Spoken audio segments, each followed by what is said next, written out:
It was a busy Monday morning at the John F. Kennedy International Airport in New York. The terminal was filled with the usual rush of travelers hurrying to their gates, dragging their luggage behind them. Among these travelers was Dr. Maya Thompson, a 35-year-old neurosurgeon who was heading to Chicago for an important surgery. Maya stood out in the crowd, not just because of her confident walk, but also because of her simple yet elegant appearance. She wore a neat black pantsuit, and her natural hair was styled in a professional bun. Her carry-on bag contained important medical files and her laptop, tools she would need to review before tomorrow's critical operation. As she waited in the priority boarding line, Maya checked her phone one last time. There was a message from Chicago Memorial Hospital confirming her patient's preparation for tomorrow's surgery. She smiled, knowing that little Tommy, a 6-year-old boy with a rare brain condition, would soon get the help he needed. Now boarding first-class passengers for flight AA2547 to Chicago O'Hare International Airport. The announcement echoed through the terminal. Maya took out her boarding pass, seat 3A by the window, just as she preferred. She always chose window seats. They gave her the peace she needed to focus on her medical files during flights. Walking down the jet bridge, Maya greeted the flight attendants with a warm smile. James Chen, the lead flight attendant, welcomed her aboard with professional courtesy. "Welcome to American Airlines, Dr. Thompson. Please let me know if you need anything during the flight."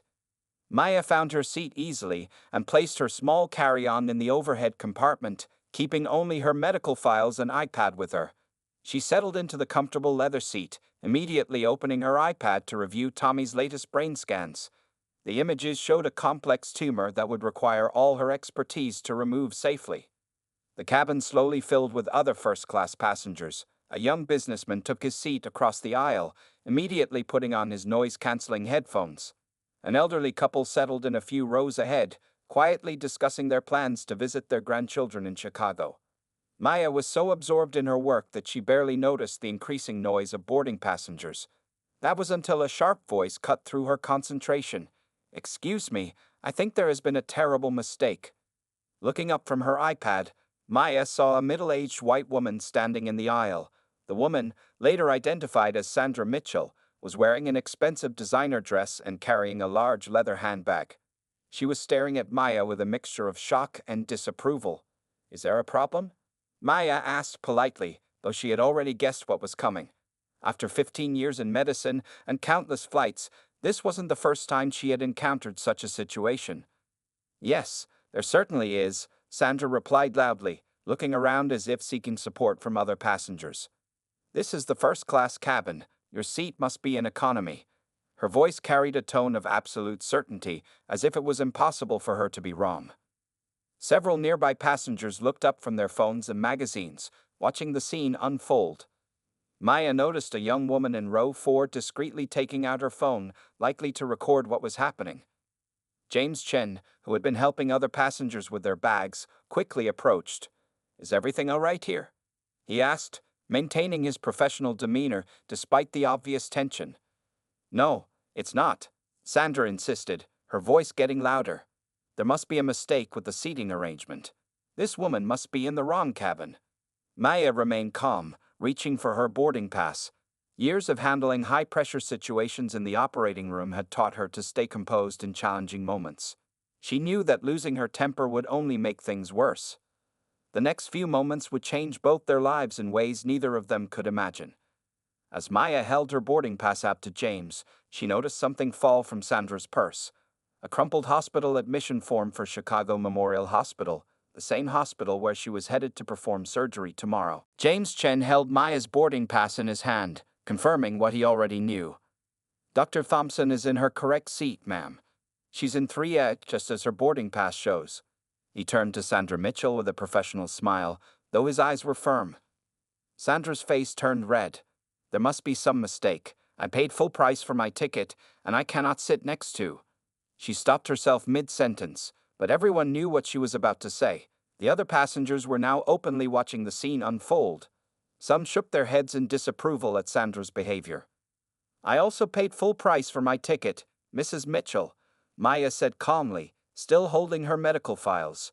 She noticed the hospital form on the floor and reached down to pick it up. As she did, she caught a glimpse of the patient's name, Tommy Mitchell, age 6, scheduled for emergency neurosurgery. Sandra snatched the form from Maya's hand. "Don't touch my personal things," she snapped, stuffing the paper back into her purse. Her hands were shaking, and despite her angry expression, Maya could see fear in her eyes. More passengers had stopped to watch the scene. A man in a business suit spoke up from row 4. "I'm Richard Martinez, a civil rights attorney. What's happening here is clearly discrimination, and I'd be happy to provide my card if needed." He gave Sandra a meaningful look. James Chen stepped in again. "Mrs. Mitchell, American Airlines has a strict non-discrimination policy. Dr. Thompson is a valued passenger in her assigned seat. You have 2 options. Take your seat respectfully, or I'll need to call the captain." Sandra's face grew even redder. "Call the captain, then. I demand to speak with someone in charge." Her voice was getting louder, causing several passengers to wince.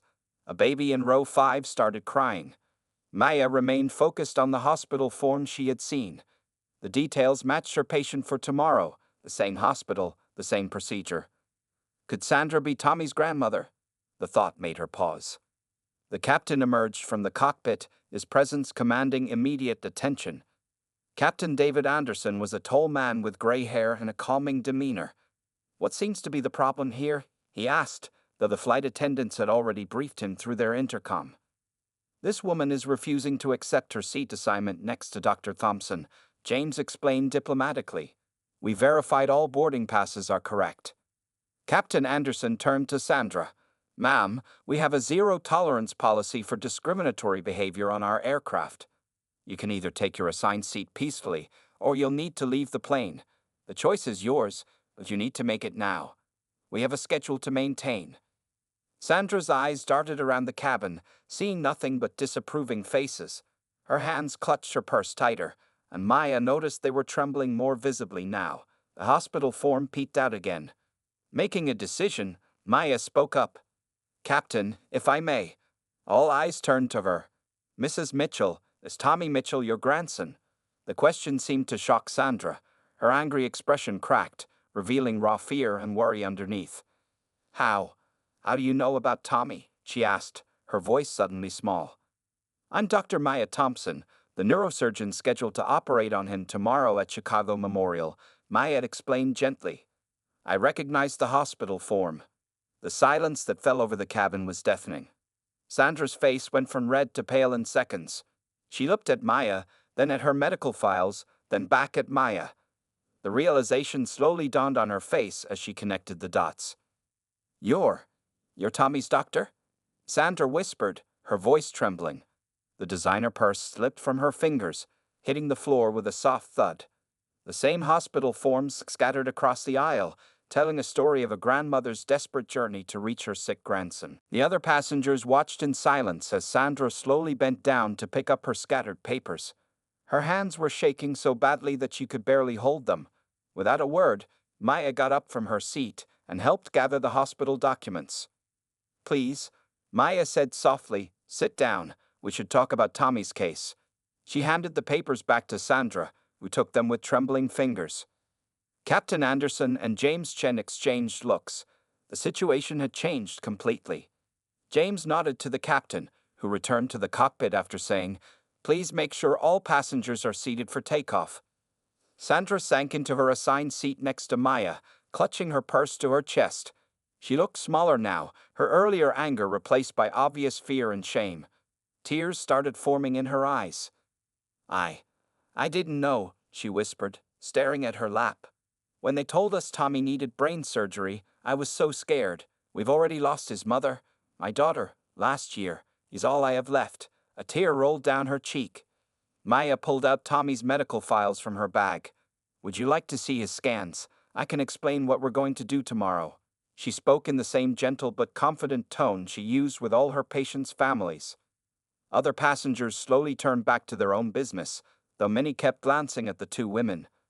The young woman who had been recording earlier put her phone away, looking touched by the turn of events. "The tumor is here," Maya explained, pointing to the brain scan on her iPad. "It's in a tricky spot, but I've successfully removed similar ones before." She zoomed in on the image, showing Sandra the details with patience and care. Sandra wiped her eyes with a tissue James had quietly provided. How dangerous is it? Her voice cracked with worry. Every surgery has risks, Maya answered honestly, but I've been preparing for this operation for the past week. I studied Tommy's case thoroughly and consulted with other experts. We have an excellent team ready at Chicago Memorial. The plane began taxiing to the runway. Sandra buckled her seatbelt with unsteady hands, still looking at the medical images. How many times have you done this surgery? She asked.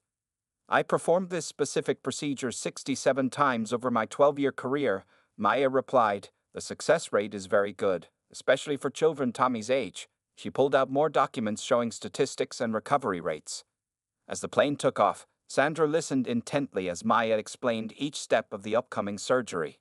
The fear in her eyes slowly gave way to something else: hope. Other passengers could hear bits of their conversation, and many smiled at the transformation taking place in row 3. Richard Martinez, the civil rights attorney from row 4, leaned forward. Dr. Thompson, he said quietly, I'd apologize for interfering earlier.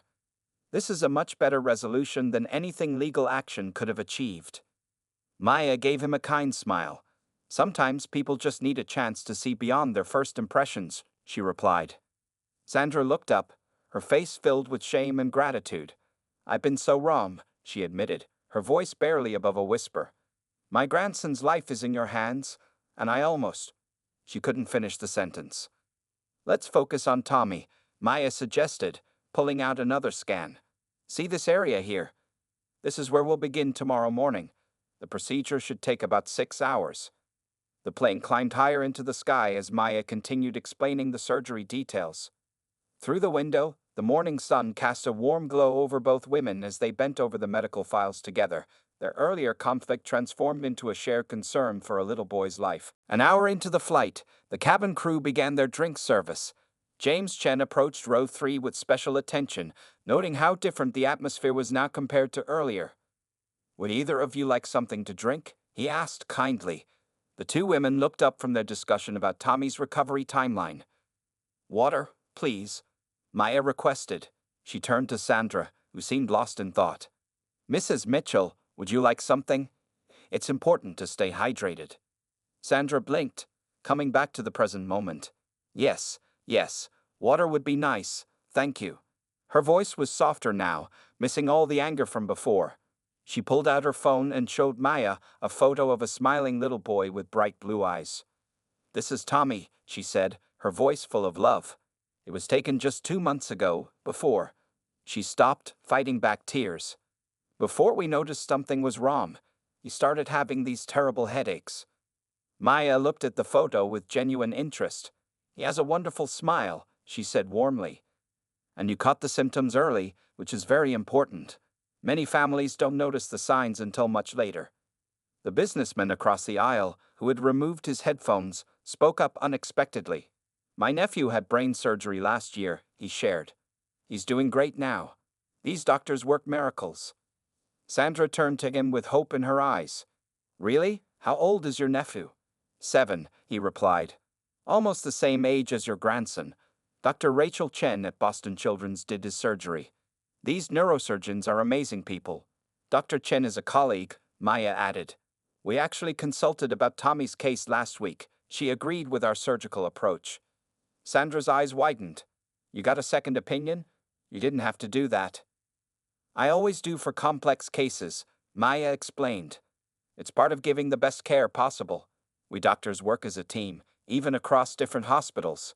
James returned with their waters and some extra snacks he brought without being asked. Dr. Thompson always takes good care of our passengers when she flies with us, he said with a warm smile. She once helped a passenger having a panic attack. Maya looked embarrassed. It was nothing special. Anyone would have helped. Not everyone would know exactly what to do, James insisted. He turned to Sandra. Your grandson is in excellent hands, Mrs. Mitchell. Sandra stared at her water bottle, turning it slowly in her hands. I've been horrible, she said quietly. All my fear about Tommy. I took it out on you in the worst way possible. I let my prejudices. I'm so ashamed. The plane hit some turbulence, shaking slightly. Maya steadied Sandra's water bottle before it could spill. The simple gesture seemed to carry more meaning than words. Fear makes people do things they regret, Maya said gently. But what matters is how we learn and grow from our mistakes. A young girl walking back from the bathroom stopped at their row. Are you a doctor? She asked Maya with curiosity. I want to be a doctor too. Maya smiled at the child. Yes, I am. What kind of doctor do you want to be? I want to help sick kids feel better, the girl declared proudly. Her mother, a few steps behind, looked embarrassed at the interruption. That's exactly what I do, Maya said. She glanced at Sandra, who was watching the exchange with tearful eyes. It's the most rewarding job in the world. The girl beamed and continued back to her seat. Sandra touched Maya's arm lightly. Thank you, she whispered.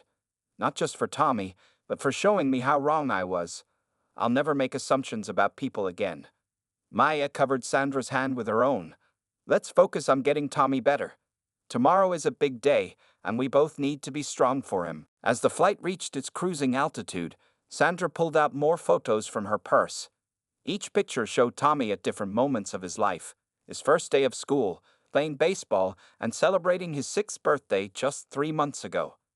This was the last party before the headache started, Sandra explained, pointing to a photo of Tommy blowing out candles on a superhero-themed cake. He was so happy that day. None of us knew what was coming. Maya studied the photos carefully, her doctor's eyes noting subtle signs that others might miss. In the latest pictures, Tommy's smile was slightly uneven, an early symptom she had seen before in similar cases. You mentioned he lost his mother, Maya said gently. Is his father in the picture? Sandra shook her head, wiping away a tear. My daughter Sarah was a single mom. She raised Tommy by herself until... She paused, collecting herself. Until the car accident last year. Since then, it's just been me and Tommy. The plane hit another patch of turbulence, and the seatbelt sign came on. James Chen's voice came over the intercom, asking all passengers to remain seated. That's why this is so scary, Sandra continued, gripping her armrest during the bumpy air. I can't lose him too. He's all I have left of Sarah. Her voice broke on her daughter's name. Maya reached into her bag and pulled out a tablet. Let me show you something encouraging, she said, opening a medical file. These are brain scans from another patient, a 7-year-old girl who had a similar tumor last year. She swiped through several images, showing before and after shots of the surgery. See how the tumor is completely gone in these follow-up scans? She's back in school now, playing soccer and doing everything she loves. The businessman across the aisle had taken interest again. My nephew's scans looked similar, he added helpfully. Kids are incredibly resilient. Sandra studied the images with desperate hope. And Tommy's tumor. It looks like this one. Very similar, Maya confirmed. Actually, Tommy's is in a slightly better position for surgery. That's one reason I'm optimistic about tomorrow's procedure. A flight attendant passed by with fresh water for both women. The earlier tension in the cabin had completely disappeared, replaced by an atmosphere of support and hope. Dr. Thompson, Sandra said suddenly, her voice thick with emotion. How do you do it? How do you stay so calm when you're about to do something so important? These are people's lives, children's lives. Maya thought carefully before answering. Every surgery is important, every patient precious, she began. I stay focused by remembering that each child deserves my absolute best. Fear doesn't help them, preparation and confidence do. She pulled out her surgical checklist, showing Sandra the detailed plans for tomorrow. See, everything is carefully planned. We have backup plans for every situation. Nothing is left to chance. Sandra studied the checklist, noting how thorough it was. Other passengers nearby listened quietly, impressed by the doctor's dedication. I've been so wrong about everything, Sandra admitted, her voice barely a whisper. I almost refused to let you sit next to me, and you're the person who's going to save my grandson's life. The irony of the situation wasn't lost on anyone in the nearby rows. Richard Martinez, the civil rights attorney, spoke up again from his seat. Sometimes life teaches us lessons in unexpected ways, he said kindly. What matters is that we learn from them. Maya checked her watch. They were halfway to Chicago now. Tomorrow at this time, Tommy would be in recovery, beginning his journey to healing. But first, another kind of healing was happening right here on this flight, as prejudice gave way to understanding and fear transformed into hope. The captain's voice came over the intercom, announcing they were beginning their descent into Chicago. Sandra looked out the window at the city lights appearing through the clouds, knowing her grandson was down there waiting. "Tommy doesn't even know I'm coming," she told Maya, closing her photo album. "My other daughter, Rachel, is with him at the hospital. We didn't want him to worry about me traveling." Maya nodded understanding. Children often worry more about their family than themselves. It's better this way. He needs to stay calm before surgery. James Chen appeared again, helping passengers prepare for landing. He paused at row 3. "Dr. Thompson, the captain asked if you'd like a priority exit to help you get to the hospital quickly." Before Maya could answer, a voice came from behind them. "Take my car." It was the businessman who had shared his nephew's story. He handed Maya his card. "I have a private car service waiting. It'll get you to Chicago Memorial in 20 minutes. The driver's name is Mike." Sandra stared at the stranger with tears in her eyes. "Why would you do this for us?" The businessman smiled. "Because someone did the same for me when my nephew was sick. We have to help each other in times like these." More passengers joined in. A woman offered her protein bars, knowing they might not have time for dinner. Another shared his phone charger so Maya could power up her devices before surgery. The young girl who wanted to be a doctor gave Sandra a small angel pin from her backpack. "It's for good luck," the girl said shyly. "My grandma gave it to me, but Tommy needs it more." Sandra's hands shook as she pinned it to her dress, the same dress she had worn so proudly earlier, when she had looked down at Maya with such prejudice. Now it felt like a lifetime ago. "Dr. Thompson," Richard Martinez called from his seat, "I've sent an email to the Chicago Bar Association. They're starting a program to provide free legal services to families with children in long-term medical care. They'd like to help Mrs. Mitchell with any paperwork she needs." The plane began its final approach, the city growing larger below them. Maya watched Sandra gripping the armrests tightly. "Are you afraid of landing?" Maya asked gently. Sandra shook her head. "I'm afraid of what comes next. What if Tommy sees me differently after how I acted today? What if he—" "Tommy will see a grandmother who flew across the country to be with him," Maya interrupted firmly. "That's what matters. And tomorrow, he'll have the surgery he needs to get better." The young woman who had recorded the earlier incident spoke up. "Mrs. Mitchell, I deleted that video hours ago. Some moments deserve to be learning experiences, not viral scandals." Sandra turned around, grateful tears in her eyes. "Thank you," she whispered. The plane touched down smoothly at O'Hare International Airport. As they taxied to the gate, James returned with their bags, already retrieved from the overhead compartment. "Mike's waiting at Pillar 3 outside baggage claim," the businessman confirmed, showing them the driver's confirmation text. Maya checked her phone. "Perfect timing. We'll have time to get Tommy settled for the night before I start my pre-surgery preparations." As the seatbelt sign turned off, Sandra turned to Maya. "How do you thank someone who's not only going to save your grandson's life, but also showed you how to be a better person?" "Thank me by sharing this story," Maya replied softly. "Help others learn what you learned today. That's how real change happens." The entire cabin watched as the two women stood up together, no longer divided by prejudice but united in their hope for Tommy's tomorrow. The private car pulled up to Chicago Memorial Hospital's main entrance at 8:45 p.m. Mike, the driver, insisted on carrying their bags to the entrance, wishing them good luck as they hurried inside. The night air was cool, and the hospital's bright lights created a warm glow against the darkening sky. Sandra followed Maya through the familiar hospital corridors, their footsteps echoing in the quiet hallways. They reached the pediatric wing, where cheerful murals of animals and superheroes decorated the walls. "Grandma," a small voice called out. Tommy was sitting up in his bed, his face lighting up with surprise and joy. He was smaller than in his recent photos, the illness having taken its toll, but his bright blue eyes were full of life. Sandra rushed to his bedside, carefully hugging him. "My brave boy," she whispered, trying to hold back tears. Rachel, her other daughter, stood up from the chair beside Tommy's bed, equally surprised to see her mother. "Mom, we didn't expect you until tomorrow morning," Rachel said, hugging her mother. Then she noticed Maya standing in the doorway. "Dr. Thompson, you're here early too." Maya stepped into the room with a warm smile. "Your mother and I shared a flight. she said simply, choosing her words carefully. It gave us a chance to discuss Tommy's surgery in detail. Tommy looked at Maya with curious eyes. Are you the doctor who's going to fix my head? He asked directly, in the way only children can.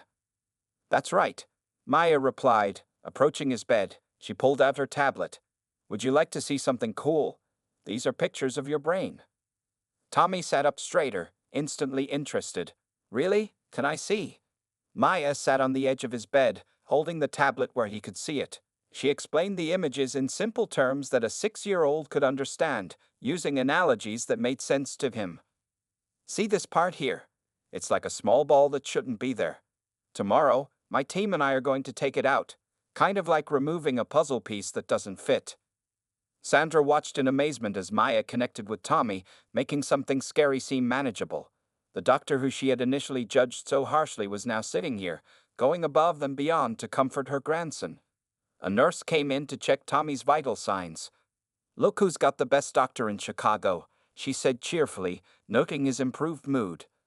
Dr. Thompson, the surgical team is ready for the morning briefing whenever you are.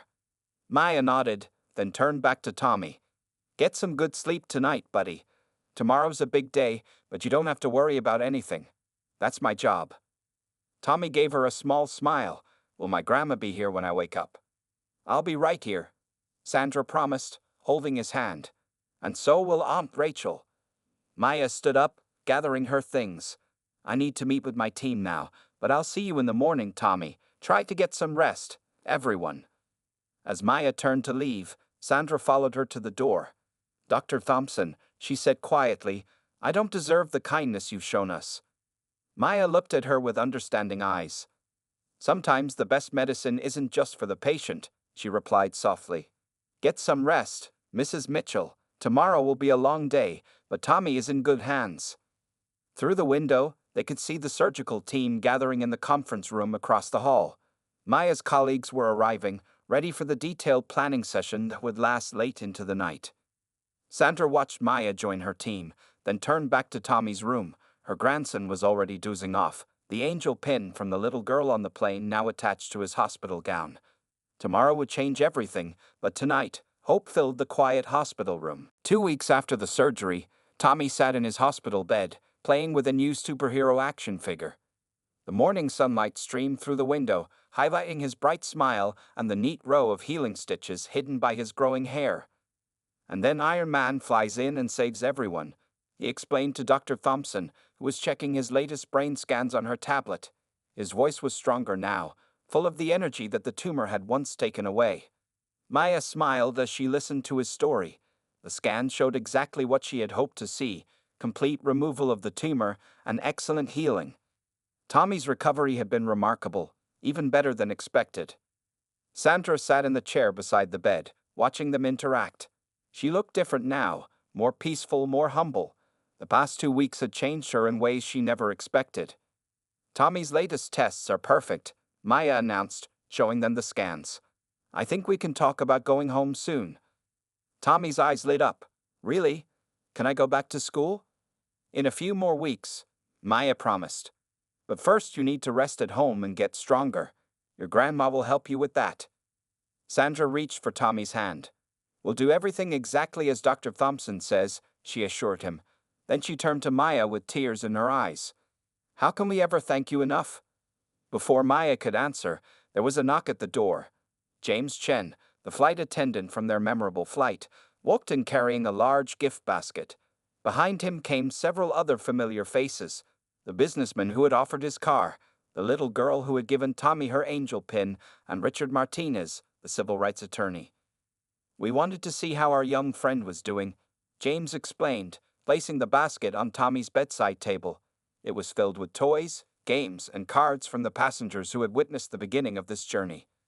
The little girl stepped forward shyly. You still have my angel pin, she said, noticing it on Tommy's hospital gown. Tommy touched the pin gently. Grandma said it brought me good luck. Thank you. The businessman smiled at the scene. My nephew is excited to meet you, Tommy. He's joining the hospital's kids support group and thought you might like to come too, once you're feeling better. Richard Martinez added, and we've set up a program to help other families in similar situations. Mrs. Mitchell has agreed to share your story to help break down prejudices in healthcare. Sandra stood up, addressing the group. What happened on that flight? It didn't just save Tommy's life. It saved me from my own ignorance. Dr. Thompson showed me what real strength and professionalism look like. Maya shook her head modestly. We all learned something that day. Sometimes the best healing happens in unexpected ways. A nurse came in with Tommy's discharge papers. As Sandra began filling them out, Tommy asked Maya a question that made everyone stop and listen. Dr. Thompson, when I grow up, can I be a doctor like you? I want to help people too. Maya sat on the edge of his bed, just as she had done that first night. You can be anything you want to be, Tommy. The most important thing is to see people for who they really are, not what they look like. Sandra looked up from the papers, meeting Maya's eyes. Both women remembered that moment on the plane when prejudice could have prevented this happy ending. Tommy, Sandra said softly, Dr. Thompson taught us that miracles don't just happen in operating rooms. They happen when we open our hearts and learn to see each other as human beings. The morning sun grew brighter, filling the room with warm light.